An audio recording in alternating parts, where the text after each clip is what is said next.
हम लोग भगवान की कृपा से भगवान के मंगलमय धाम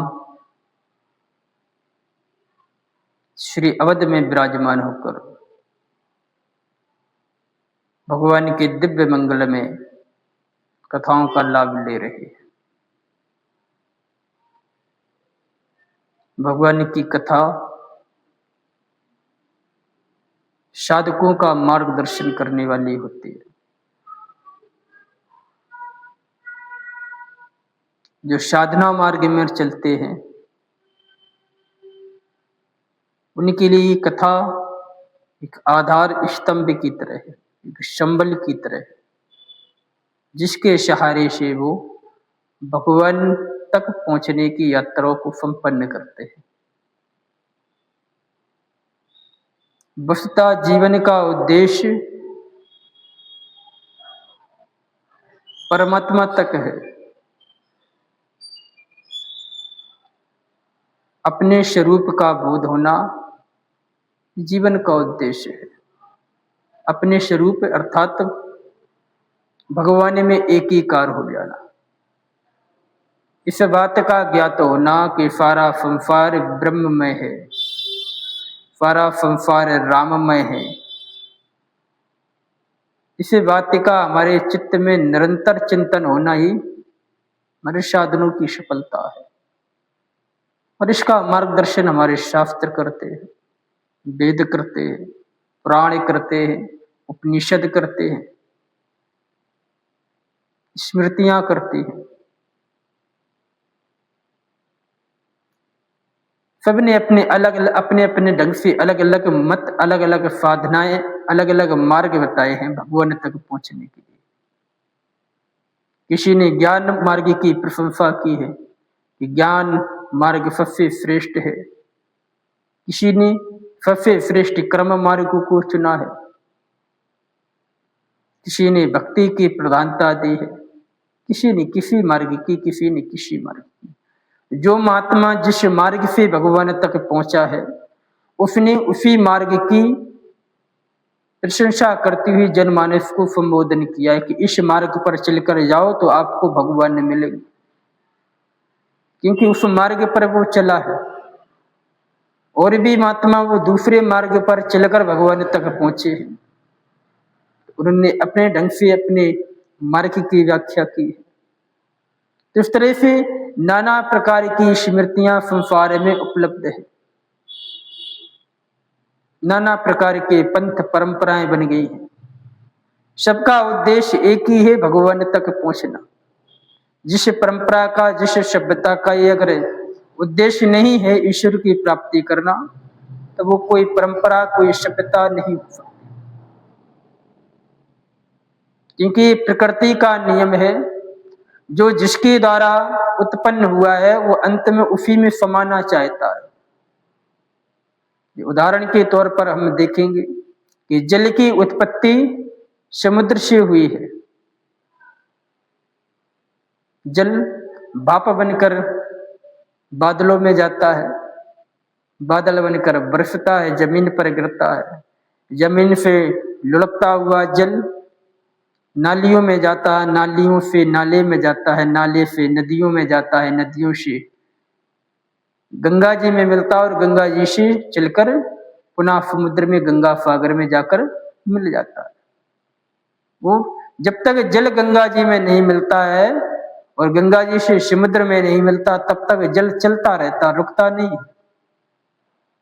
क्योंकि इस जल को सुकून, इस जल को शांति तभी प्राप्त होगी कब? बोले जब जल जो समुद्र से बिछड़ा है और जाकर समुद्र में जब तक नहीं मिलेगा, जब तक उस जल को सुकून मिलने वाला नहीं। इसी तरह से जो हमारी आत्मा है ये भी परमात्मा के द्वारा निर्मित है, बल्कि यूं कहें कि परमात्मा ही आत्मा के रूप में इस धरा पर अवतरित हुआ है। गोस्वामी जी महाराज कहते हैं कि आत्मा कोई अलग नहीं है, ईश्वर अंश जीव अविनाशी चेतन अमल सहज शुक्र राशि। ये आत्मा भगवान का अंश है। अंश का तात्पर्य जैसे कमल का फूल है, कमल के फूल में सुगंधी है, पुष्टिवर्धक है, कोमलता है, और जो पूरे कमल की सर्वांग पुष्प में जो सुगंधी है, जो पुष्टता है, जो मन मोदकता है, वही कमल की एक पंखुड़ी में भी है। लेकिन अंतर इतना है कि कमल में अधिक है और पंखुड़ी में कम है, पर दोनों में वही चीज बराबर। इसी तरह से आत्मा और परमात्मा, परमात्मा में जो शक्तियां हैं वो असीम है, लेकिन वही शक्तियां हमें हमारी एक सीमा है, हमारी एक मर्यादा है। तो कहने का तात्पर्य यह है कि हम परमात्मा के द्वारा उत्पन्न किए गए हैं, तो हमारा उद्देश्य भी जब तक हम परमात्मा को प्राप्त नहीं कर लेंगे तब तक भी हमें सुकून नहीं, हमें शांति नहीं, आराम नहीं। जैसे जल भटकता रहता कब तक, जब तक जाकर समुद्र में नहीं मिलता। इसी तरह से हम भी नाना प्रकार की योनियों में भटकते रहेंगे, कब तक, बोले जब तक हम भगवान से नहीं मिलेंगे। गोस्वामी जी महाराज शायद किष्किंधा कांड में कहते हैं, होए सुखी जिम जीव हरि पाई। जीव सुखी कब होता है? जब बोले हरि को प्राप्त करता है। और जब तक हम हरि को प्राप्त नहीं करेंगे तब तक हमें सुख मिलने वाला नहीं। वो हरि को प्राप्त करने के जो मार्ग हैं वो शास्त्रों को पता है, पुराणों को पता है, स्मृतियों को पता है, नाना प्रकार की जो रामायण लिखी उनको पता है, या ऐसे अनेकों महात्मा हुए जिन्होंने भगवान को प्राप्त किया है, उनके बताए हुए नाना प्रकार के जो पंथ परंपराएं हैं उनको पता है।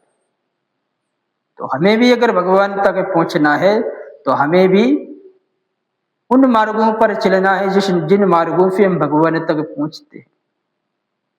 कौन सा मार्ग श्रेष्ठ है?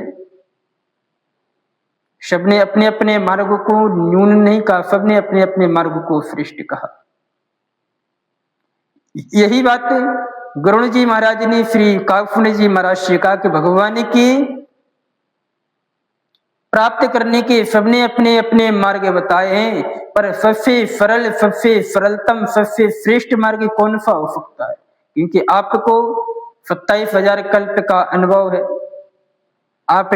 आपको कई जन्मों का याददाश्त है आपको। तो आप हमको ये बताइए कि कौन सा मार्ग सबसे श्रेष्ठ है और सबसे सरल भी हो। क्या ऐसा कोई मार्ग है जिस पर सभी विद्वानों का, सभी शास्त्र ग्रंथों का, सभी धर्मों का एक मत हो, जो एक मत से कहते हैं कि इस मार्ग पर चलने से भगवान की प्राप्ति होती है? क्या ऐसा भी कोई मार्ग है? तो काकुण्ड जी महाराज जी कहते हैं, हाँ बिल्कुल एक मार्ग है, और उसमें सभी का मत है। किन किन लोगों का? तो काकुण्ड जी महाराज जी कहते हैं, बोले शिव अज शुके शनकादिक नारद, शिव अज शुक शनकादिक नारद, जे मुनि ब्रह्म विचारे विशारद। शिव जी अज माने ब्रह्मा जी, शुक माने शुकदेव जी, शनकादिक माने शनकादिक ऋषि, नारद जी माने नारद। शिव अज शुक शनकादिक नारद, जय मुनि ब्रह्म विचार विशारद, सब कर मत खग नायक एहा, करिया राम पद पंकज नेहा। जितने भी हुए हैं सभी का एक ही मत है, अगर भगवान श्री राम के चरणों का शरणागति ली जाए ये सबसे श्रेष्ठ साधन है। वस्तुता कि जो संसार में साधन है वो साधन से हम भगवान तक नहीं पहुंचते। साधन से जो हमें शास्त्रों के द्वारा साधना बताई जाती है कि ये साधन करने से आप भगवान तक या हम भगवान तक पहुंच जाएंगे, बल्कि साधनों में सामर्थ्य नहीं है कि साधन भगवान तक पहुंचा दे, बल्कि उन साधनों में इस तरह से हम तल्लीन हो जाते हैं कि भगवान कृपा करके उस साधन करने वाले जीव तक भगवान स्वयं आ जाते हैं अपनी कृपा से। साधनों में सामर्थ्य नहीं कि साधन, क्योंकि भगवान साधन के अधीन नहीं है। ऐसी कोई साधना नहीं जो भगवान को जबरदस्ती हमको प्राप्त कराते, क्योंकि भगवान परम स्वतंत्र, न सिर पर कोई, भगवान परम स्वतंत्र है, किसी साधना के भगवान गुलाम नहीं है कि कोई ये साधन करे तो भगवान उसको खींचे चले जाए। अगर भगवान साधना से प्राप्त हो जाए इसका मतलब है भगवान से श्रेष्ठ वो साधन है, भगवान कृपा से मिलते हैं। अयोध्या में भगवान आए, कैसे आए? बोले भय प्रकट कृपाला दीन दयाला कौशल्या हितकारी, कृपा करके आए। साधन तो श्री दशरथ जी महाराज ने किया था, यज्ञ किया था, यज्ञ तो बहुत लोग ही करते, लेकिन भगवान कृपा करके आए हैं। भय प्रकट कृपाला दीन दयाला कौशल्या हितकारी। तो कहने का आशय है कि जो नाना प्रकार के जो साधन है, उन साधनों में सबसे श्रेष्ठ साधन है भगवान की शरणागति। और शरणागति का तात्पर्य यह है कि हम किसी भी साधन को करने में हम समर्थ नहीं है, ये इसलिए हम आपकी शरण में आए।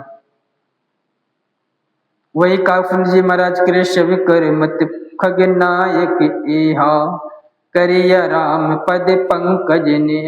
सभी का, सभी शास्त्रों का, सभी धर्मों का, सभी प्राणों का, सभी उपनिषदों का, सभी महापुरुषों का, सबका एक मत है कि भगवान श्री राम के चरणों में प्रेम करो। और भगवान के चरणों में प्रेम करने से हमारी जीवन की सफलता है वो प्राप्त होगी। और आगे कह रहे हैं कि हम भगवान श्री राम के चरणों में यदि प्रेम नहीं करते हैं तो हम जीवन में सुखी नहीं हो सकते। हमको भले लगे कि इन कारणों से हम सुखी हो जाएंगे, ये प्राप्त हो जाए तो सुखी हो जाएंगे, सुखी होने वाले नहीं। सुखी कब होंगे? जब भगवान श्री राम से हम जुड़ेंगे तभी हमारे जीवन में प्रसन्नता होगी। भगवान श्री राम से जुड़े बिना, भगवान श्री राम को समझे बिना हम चाहें कि हमारे जीवन में सुख की अनुभूति हो तो वे सपने में भी संभव नहीं। फुटे प्राण शव ग्रंथ कहाई, रघुपति भगत बिना सुख नाही। वेद भी कहते हैं, श्रुतियां भी कहती हैं, पुराण भी कहते हैं कि भगवान श्री राम की भक्ति के बिना सुख नहीं है। भगवान श्री राम से जुड़े। भगवान श्री राम कौन है भाई? तो वेद व्यास जी महाराज कहते रावो विग्रहवान धर्म। राम जी स्वयं साक्षात धर्म के स्वरूप हैं। और जब हम धर्म से जुड़ेंगे ततो धर्मा तथा सुखम, जैसा हमारा धर्म होगा वैसे हमारे सुख होगा। तो हमारा जो धर्म है, हम अपने धर्म का अगर पालन नहीं करेंगे तो हमें सुख मिलने वाला नहीं। यही भगवान से जुड़ने का तात्पर्य है। जो यहाँ पर कहा गया है कि बिना राम जी के से जुड़े सुख नहीं है, तो राम जी क्या बोले? राम जी धर्म है। तो तात्पर्य यही कि बिना धर्म से जुड़े हम हमारे जीवन में सुख नहीं। तो धर्म क्या है? बोले धर्म है हमारे कर्तव्य।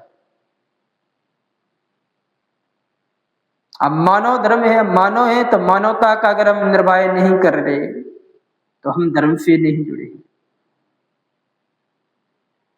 दया करना, सभी पर क्षमा करना, कृपा करना, स्वच्छ पवित्रता से रहना, यही तो मानव धर्म है।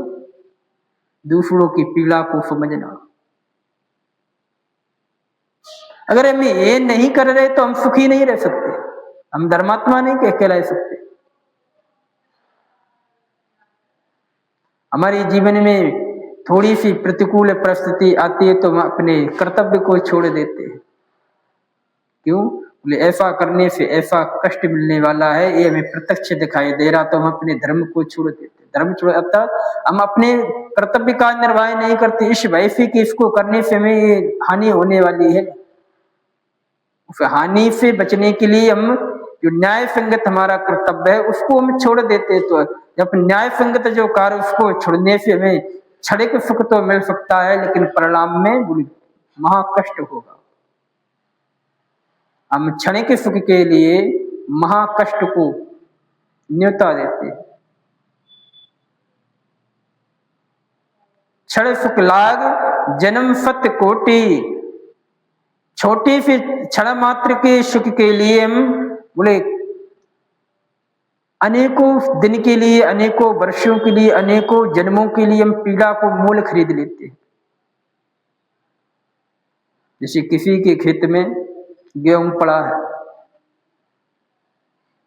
4-6-8 बोरा, हमारी नीयत खराब हो गई, हम उसको उठा लें, पकड़े गए, जेल जाएंगे, सजा होगी, और समाज में जो दुत्कारा जाएगा वो अलग होगा। क्योंकि चोरी करना हमारा कर्तव्य नहीं है, लेकिन फिर भी हम कर रहे। क्यों? क्योंकि हमें लग रहा कि बिना मेहनत का ये हमको प्राप्त हो जाएगा। बिना किसान ने तो मेहनत की, पूरे साल मेहनत करके 4-6 महीने मेहनत करके गेहूं को उत्पन्न किया, और हमने 2 घंटे मेहनत करके चोरी करके उस गेहूं को हम ले आए, पकड़े गए तो दंडा हो। जो 4 महीने की मेहनत से प्राप्त होने वाला पदार्थ है, उसको हम 2 घंटे की मेहनत से बेईमानी के माध्यम से ग्रहण कर रहे हैं। उसमें हमें कष्ट नहीं हो रहा करने में, लेकिन जब उसके परिणाम में तो हमारे जीवन में कष्ट है।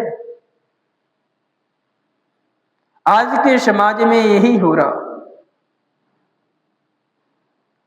कि कम समय में, कम मेहनत में अधिक लाभ की जिज्ञासा ने व्यक्ति को अधर्म के मार्ग पर चलने के लिए विवश कर दिया। क्योंकि धर्म के मार्ग पर चलकर बहुत जल्दी और बहुत ज्यादा हम अर्जित नहीं कर पा रहे, तो हमको लगता है कि अधर्म के मार्ग पर कम समय में, कम खर्चे में और कम मेहनत में अधिक प्राप्त हो रहा है, तो क्यों नहीं हम अधर्म की मार्ग पर चले। तो फिर में क्षणिक के सुख तो मिलता है, पर परिणाम बड़ा कठिन होता है। जिस धन को हम बेईमानी के बिना मेहनत के हम स्वीकार कर रहे हैं, वो धन को हम पचा नहीं पाते, और जब पचा नहीं पाएंगे तो उसका परिणाम क्या होगा? बोले जैसे हम भोजन कर रहे हैं, जितनी हम मेहनत करते उतनी हमें भूख लगती है। अगर हम दिन भर किसानी करते हैं, दिन भर मजदूरी करते, तो शाम को आराम से 6-7-8 रोटी पाएंगे, आराम से मेहनत करने के बाद, और रात भर में पच के तैयार हो जाएंगे। लेकिन हम कुछ भी मेहनत नहीं कर रहे, और अचानक बहुत स्वादिष्ट, बहुत सुंदर भोजन हमको दिखाई दे जाए, तो हम लोग बस उसको पेट भर के खूब 7-8 रोटी पा जाएं, और मेहनत हम कुछ नहीं करते, तो पेट खराब हो जाएगा, नुकसान होगा, बीमार पड़ जाएंगे, इलाज कराया जाएगा। यही हमारी क्रिया कर्म कर्तव्यों में भी बिना मेहनत के हम नाना प्रकार की चोरी करके, किसी को धोखा देकर, बेईमानी कर कर जो यत्र तत्र से संपत्ति को एकत्र करते हैं, तो उससे हमारे जीवन में यही होगा। कोई सिर्फ संपत्ति से या तो हमारी संतति, हमारी संतान पतित होगी। हम किसी को दुख देकर संपत्ति को अर्जित कर रहे, हमें क्षणिक लाभ तो हो रहा, लेकिन उससे बिना मेहनत के कमाए हुए धन से उसको हम पचा नहीं पाएंगे, तो उससे हानि होगी। वर्तमान में नहीं आ रहा समझ में, लेकिन आगे चलकर 2 साल, 4 साल, 10 साल उससे धन से अनिति होगा। और ये प्रत्यक्ष लोगों के जीवन में देखा जाता है। बड़े बड़े आताताई, बड़े बड़े बेईमान, हमको लग रहा कि इतनी बेईमानी करने से ये कितने सुखी है। अरे भाई, वो कितने सुखी, उनके बिस्तर पर जाकर देखो, रात को नींद नहीं आ रही। बेईमानी के धन से सोफा खरीद लिया, गद्दा खरीद लिया, डबल बेड खरीद लिया, एसी लगा ली, सब कुछ कर लिया, पर नींद कैसे खरीदी? क्यों? क्योंकि दूसरों को जो हमने सताया है, दूसरे के साथ हमने जो बेईमानियां की हैं, वो स्मृतियां हमारे चित्त में हमको परेशान करती हैं, परेशान होते हैं। तो कहने का हमारा तात्पर्य है कि धर्म से अगर हम जब तक नहीं जुड़ेंगे, तब तक हमारे जीवन में सुख होने वाला नहीं है। अधर्म से हम भले ही लाखों रुपए को अर्जित करने पर, उन लाखों रुपए से हमारे जीवन में सुख होने वाला नहीं। हमें अगर लगता है कि लाखों रुपए को कमाकर हम सुंदर व्यवस्थाएं अर्जित कर लें, फिर उन व्यवस्थाओं को उपभोग करके हम अपने जीवन को सुखी कर लें, तो ये केवल देखने की और कहने की बातें, उससे वस्तुतः सुख प्राप्त होने वाला नहीं। और जिन लोगों के पास सब प्रकार की व्यवस्थाएं हैं जो हमारे पास नहीं, क्या वो लोग सुखी है? नहीं। हाँ, यदि उनकी ईमानदारी से कमाई हुई धन के द्वारा अगर वो सब कुछ है तो वो सुखी है।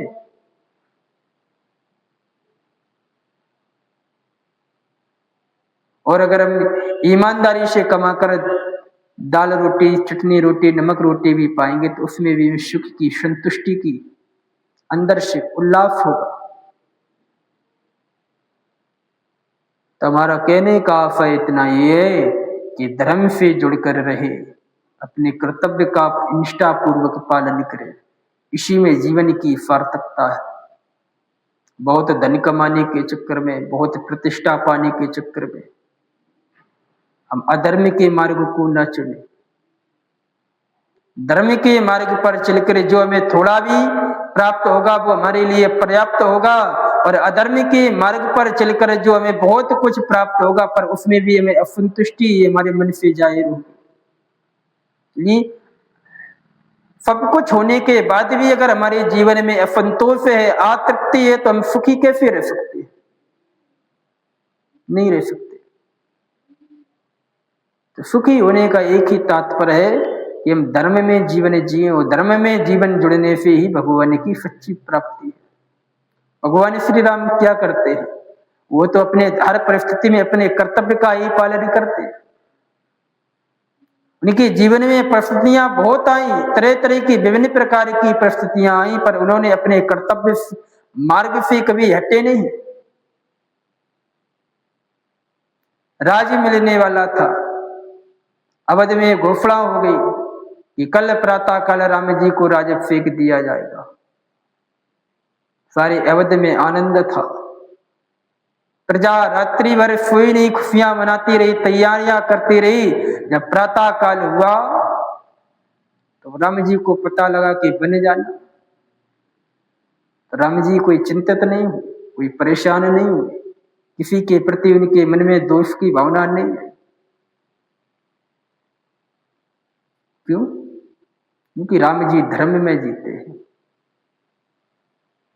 पिता की आज्ञा थी कि कल तुमको राज दिया जाएगा, तो वो आज आज्ञा होगी कि राज नहीं दिया जाएगा, जैसे पिताजी की आज्ञा। क्योंकि पिता ने हमें शरीर दिया है, उनके ही द्वारा हमारे शरीर का पालन पोषण हुआ, तो उनकी आज्ञा का पालन करना हमारा कर्तव्य है। उनकी आज्ञा यदि बन जाना है तो हम बन जाएंगे, तो बन में भी आनंद है।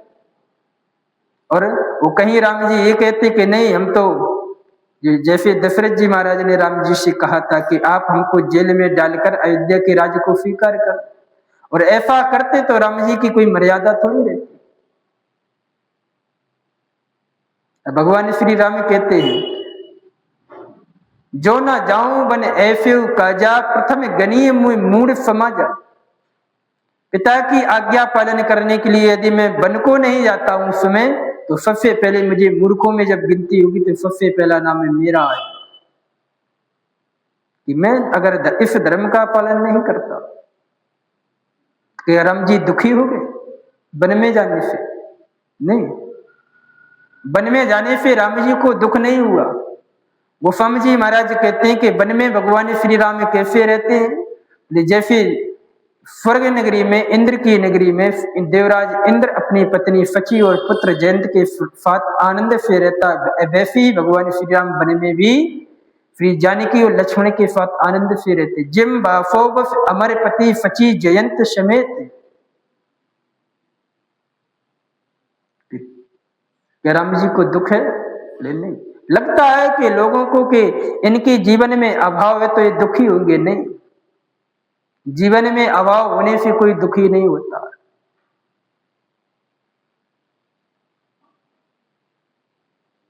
जीवन में आकांक्षा अगर बड़ी है तो दुख का कारण हो सकती है। हमारी आकांक्षाएं बड़ी हैं और उन आकांक्षाओं को पूर्ति करने में हमारे अंदर सामर्थ्य न हो।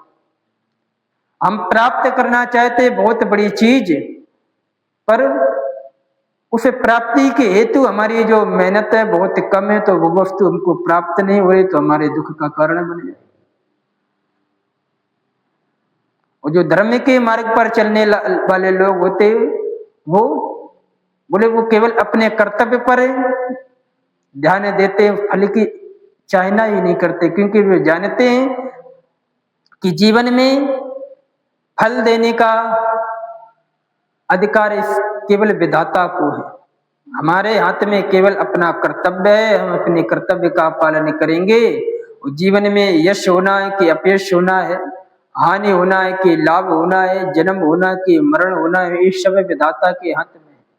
हानि लाभ जीवन मरण जस अपजस विधि हाथ है। तो हमारे हाथ में क्या है?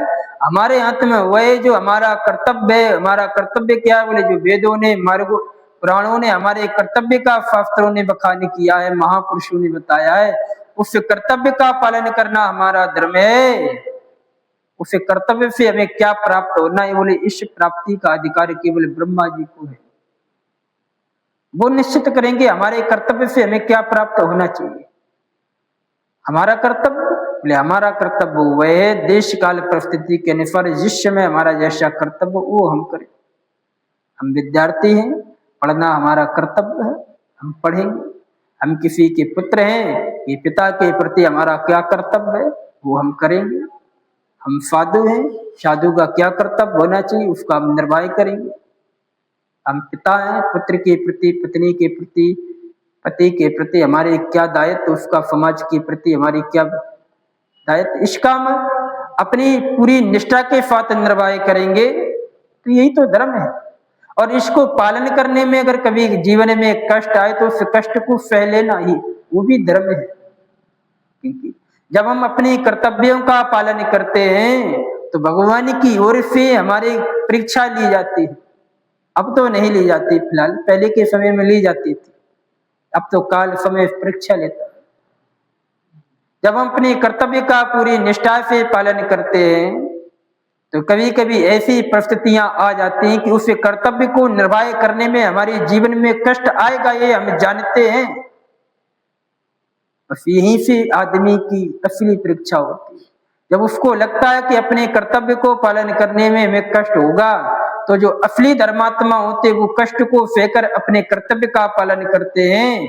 और जो केवल दिखावटी का धर्म पालन करते हैं वो इसी समय अपना रास्ता बदल देते हैं, अधर्म पर पैर रख देते हैं। क्यों? क्योंकि वो नहीं चाहते कि फिर धर्म के मार्ग में चलकर हमें कष्ट हो।